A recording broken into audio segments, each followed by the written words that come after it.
Good morning, this is Sougata. Welcome to RCC. আজ আমার basic English গ্রামারের 22 নম্বর ক্লাস। আজকে আমার টপিক আর্টিকেল। আর্টিকেল মানে তো এ এন পি এগুলো জানি। এই আর্টিকেলটা বোঝাবার আগে আমি তোমাদের একটা শব্দ সম্বন্ধে একটু জানিয়ে দিতে চাই, সেটা হচ্ছে ডিটারমিনার্স।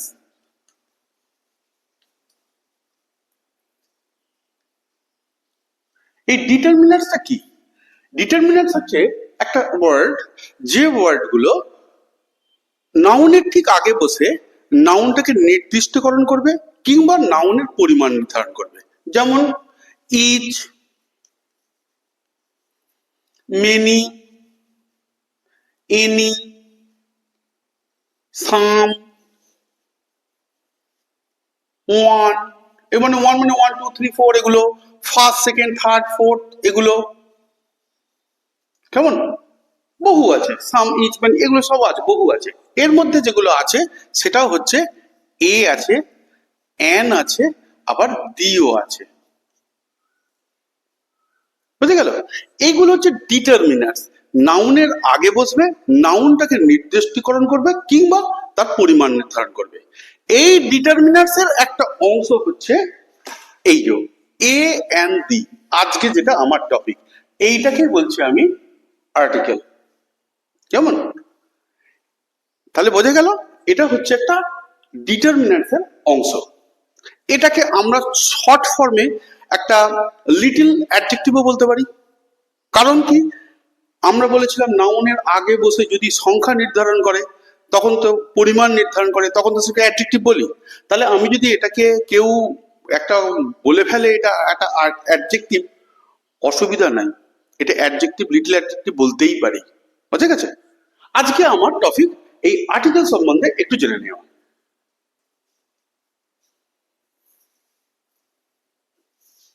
একদিকে রাখছি এ এন, একদিকে রাখছি দি। এই এ আর এন এইটাকে আমি বলছি অনির্দিষ্ট, ইনডিফিনাইট। অনির্দিষ্ট।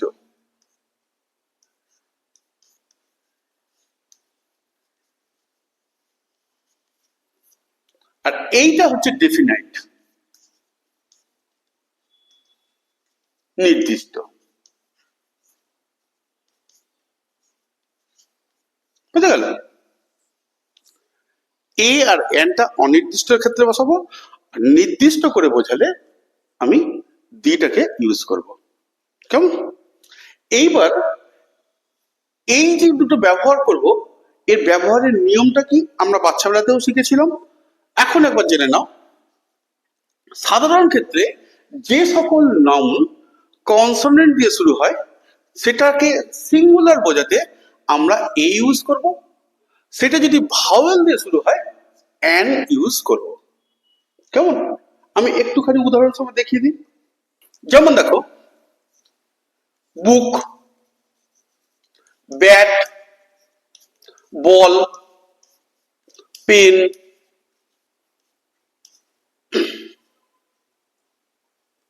চক। দেখো, এই প্রত্যেকটা নাউন আমার কনসোনেন্ট দিয়ে শুরু হয়েছে। তাহলে আমি এদের আগে একটা বোঝাতে আমি এ ইউজ করতেই পারি। সেম অ্যাজ এখানে দেখো,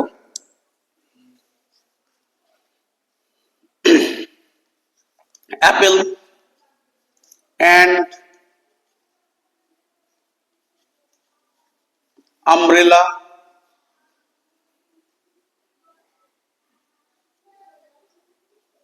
অক্স, এগুলো দেখো সব ভাবেল দিয়ে শুরু হয়েছে।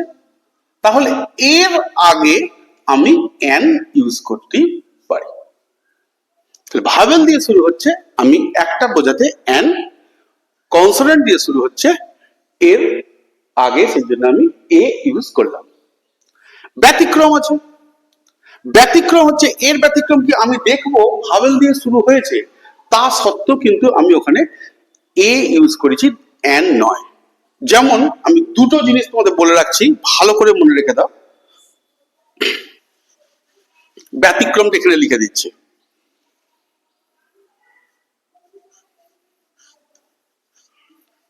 ব্যতিক্রম। ব্যতিক্রমটা হচ্ছে কি, ইউ এর উচ্চারণ যদি ইউ হয় এবং ও এর উচ্চারণ যদি ওয়া হয়, ও উন্তস্ত একটা, ভালো করে খেয়াল রাখবেন। ইউ এর উচ্চারণ ইউ, ও এর উচ্চারণ যদি ওয়া হয়, যেমন দেখো ইউ এর উচ্চারণ ইউনিভার্সিটি,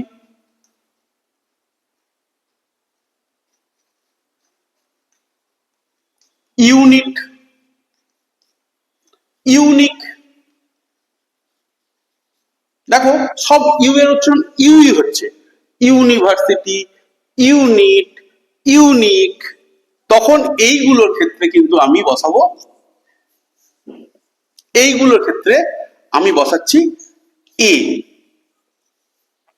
আর একটা খালি মনে রাখবে, এই ও এর উচ্চারণ ওয়া, এই একটাই লিখে রাখছি, ও এন ই, যেখানেই ওয়ান দেখবে তার আগে আমি এ ইউজ করব, ব্যাস, ব্যতিক্রমটাও শেখা হয়ে গেল। তাহলে কি বললাম, সাধারণ ক্ষেত্রে ভাবেল দিয়ে শুরু হলে অ্যান বসাবো, যদি আমি দেখি ইউ এর উচ্চারণ ইউ কিংবা ও এর উচ্চারণ ওয়ার মতো হচ্ছে, তাহলে আমি অ্যান না বসিয়ে এ বসাবো। যেমন ওয়ান, ইউনিভার্সিটি, ইউনিট, ইউনিক, আমি এ বসালাম। কেমন? এদিকেও একটা ব্যতিক্রম আছে, এখানটায় লিখে দিই।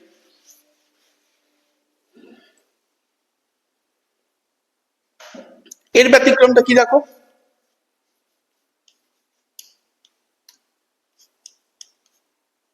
যদি কনসোনেন্টের উচ্চারণটা উজ্জ হয়, যেমন H O N E S T, honest, এই এইচ এর উচ্চারণ লুপ্ত হয়ে গেল, অনেস্ট, এই আমরা দেখতে পাচ্ছি চোখের সামনে লেখা আছে, কিন্তু আমি এই ও থেকে ও এর উচ্চারণটা হচ্ছে, তাই আমি এখানে আমি এ বসাবো না, বসাবো এন।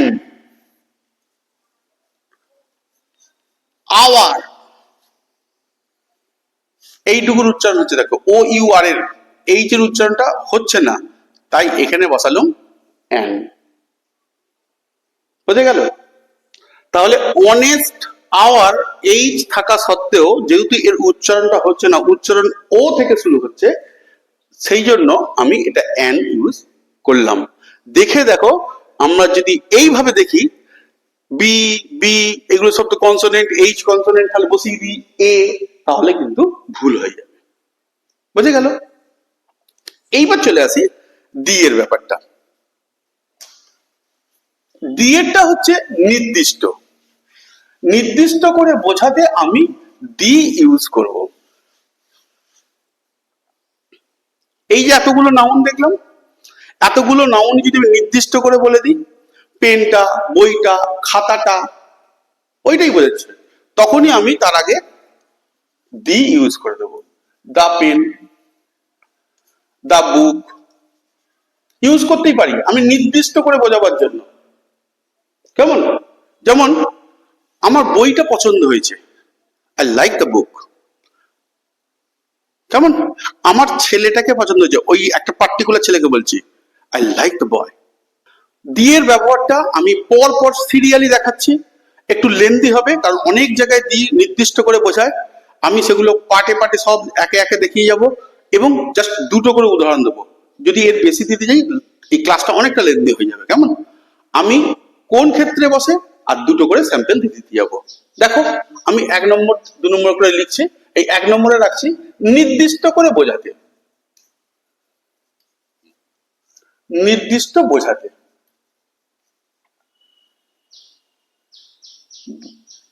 নির্দিষ্ট বোঝাতে কি, যদি বলি একটা পেন এ পেন, কিন্তু আমি যদি বলি এই পেনটা চাই, নির্দিষ্ট লাল পেনটা চাই, কালো পেনটা চাই, তোমার পেনটা চাই, আমি তখনই নির্দিষ্ট করে দিচ্ছি, তো যে কোনো পেন দিলে আর হবে না, তখনই নির্দিষ্ট, আই ওয়ান্ট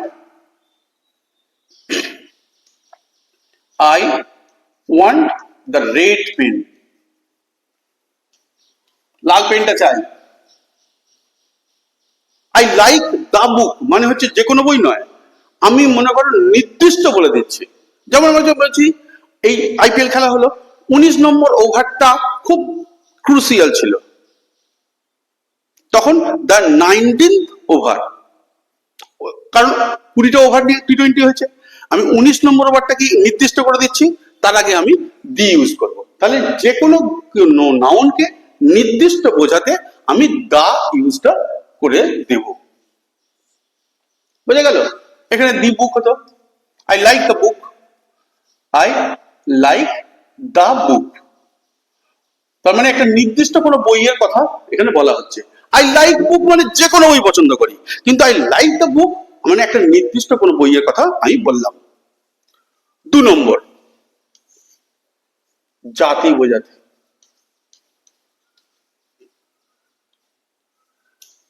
জাতি বোঝাতে,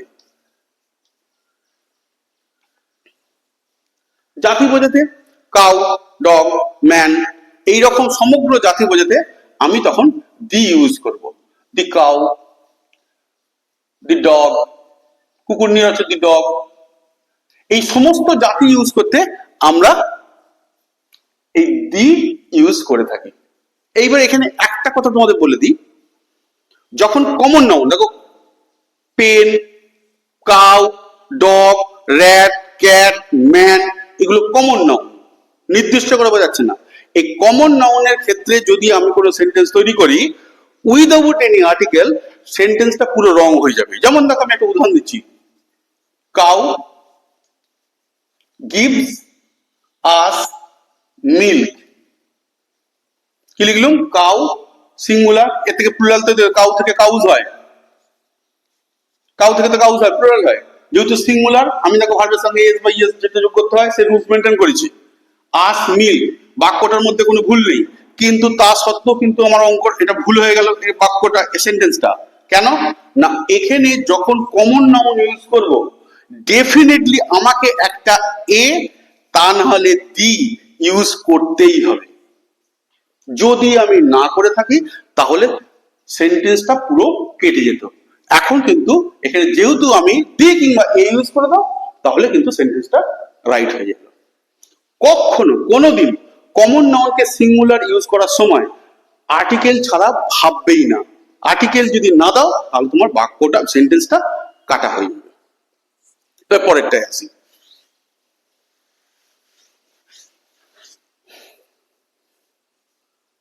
3 নম্বর। 3 নম্বর হচ্ছে ইউনিভার্সে একটাই আছে, ব্রহ্মাণ্ডে এক পিস। বিশ্বজগতে দেখো দি আর্থ, দ্য মুন, দি সান, এই দুটো করে নেই, সব এক পিস, তার আগে আমি দি ইউজ করব। বুঝে গেল? এবার চলো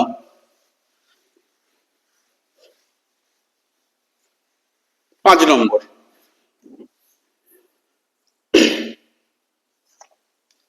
5 নম্বরে নদীর নামের আগে, বড় নদী, ছোট ছোট নদী, বড় নদীর আগে, নদীর নামের আগে, যেমন দি গঙ্গা,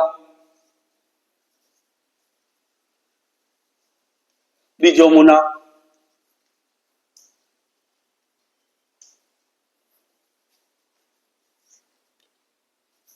সাগরের আগে করে দাও সমুদ্র যেটাকে বলি,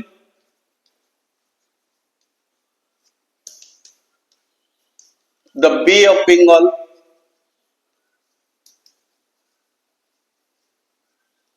7 নম্বরে আছি ওশেন, মহাসমুদ্র। মহাসমুদ্র কোনগুলো? দি প্যাসিফিক,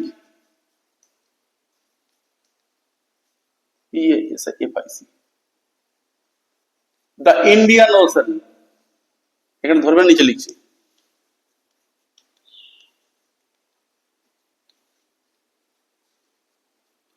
দ্য প্যাসিফিক ওশেন,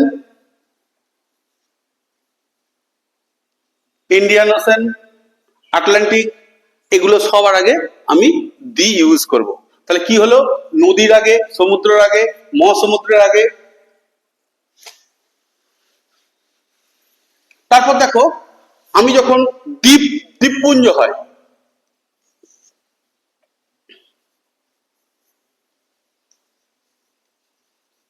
দ্বীপপুঞ্জ, দি আন্দামান, দি ওয়েস্ট ইন্ডিজ,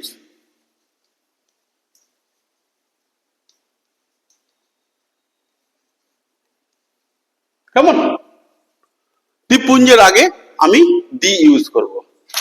তারপর দেখো,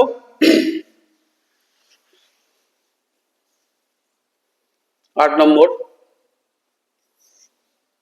বৃহৎ, যেটাকে অট্টালিকা বলি, মানুষের সৃষ্টি যে বড় বড় যে ইমারত, পাবলিক প্লেস, এগুলোর ক্ষেত্রে আমি দি ইউজ করি। যেমন দেখো, দি Taj Mahal,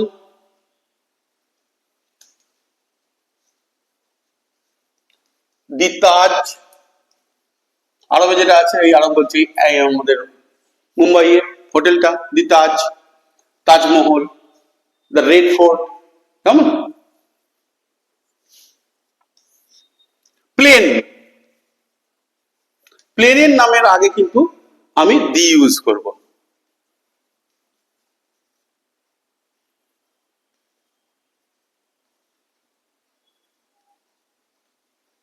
the Boeing 707, the Kingfisher,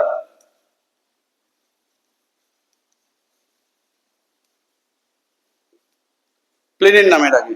প্লেনের যখন নামের হলো, তাহলে এবার ট্রেনের নামের আগেও হবে। ট্রেনের নামের আগে ট্রেন, ট্রেনের নামের আগে, যেমন দি রাজধানী,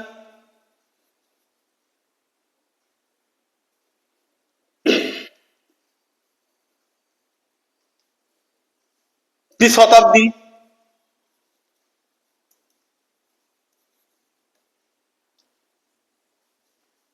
বোঝা যাচ্ছে? তাহলে কি বললাম, প্লেনের নামের আগে, ট্রেনের নামের আগে, বড় বড় ইমারতের আগে। আচ্ছা, জাহাজের নামেও আগে হয়। জাহাজ, দি টাইটানিক,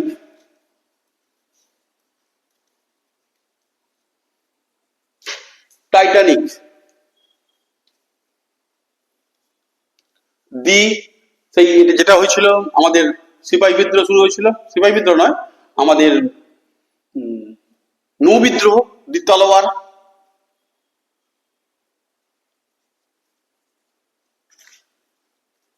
তলোয়ার, এটা জাহাজের নাম তো।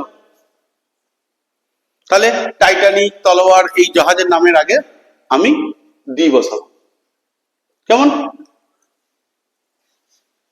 আরো আছে, সব পরপর লিখছি, দেখো না, অনেক আছে।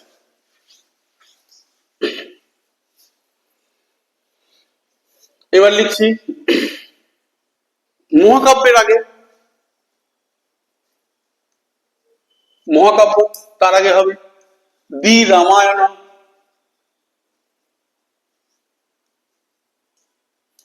দি কোরআন,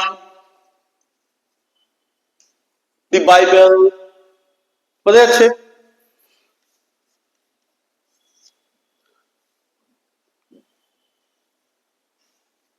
জাতির আগে দ্য ইন্ডিয়ান,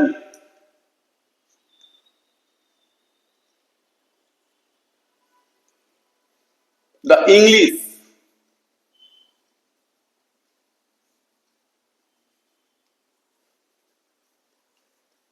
13 নম্বরে, সম্প্রদায়ের আগে, সম্প্রদায়, দ্য হিন্দু, দ্য মুসলিম,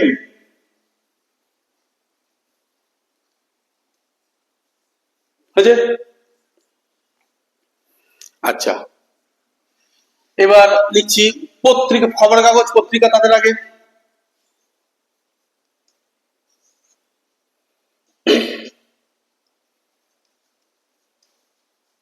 সংবাদপত্র, দি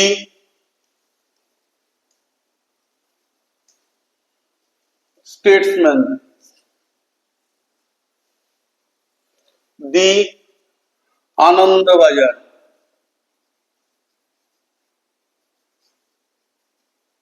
খবরের কাগজের নামে লাগে।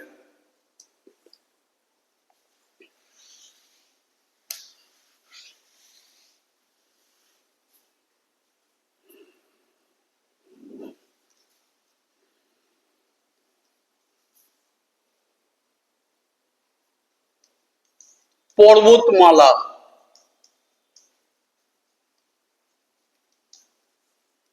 পর্বতমালা, এখানে পুঁজি নাম লিখতে পারবো না। দি হিমালয়ান্স,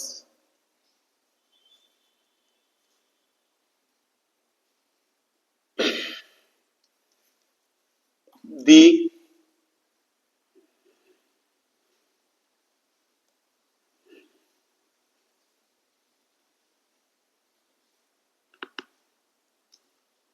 Himalayas, the Alps, the Pamir। কেমন? আরেক ক্ষেত্রে ভালো ক্ষেত্রে ব্যবহার করা হয়, যেটা হচ্ছে অ্যাডজেক্টিভকে যখন আমি নাউন ফর্ম করি। যেমন দেখো, Ram is a poor man, এটা পুয়ারটা কি অ্যাডজেক্টিভ? তো পুয়ার ম্যান, ম্যানের আগে পুয়ার ইউজ করেছি।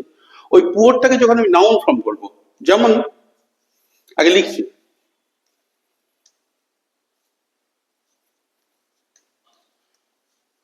অ্যাডজেক্টিভ কে যখন নাউন করা হবে, দি পুয়ার, তাহলে এখানে সমস্ত গরিব জাতি, দ্য রিচ,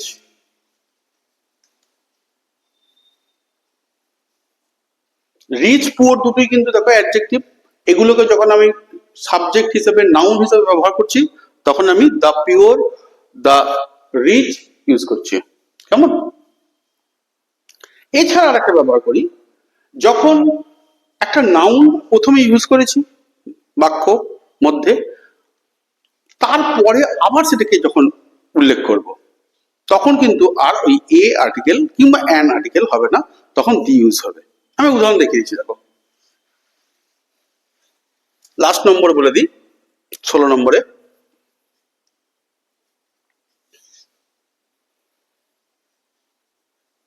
একটি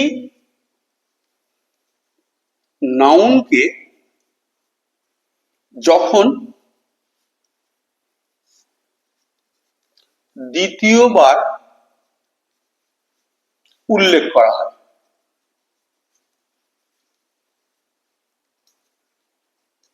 এটা সেন্টেন্স দেখলেই ভালো বোঝাবে। দেখো,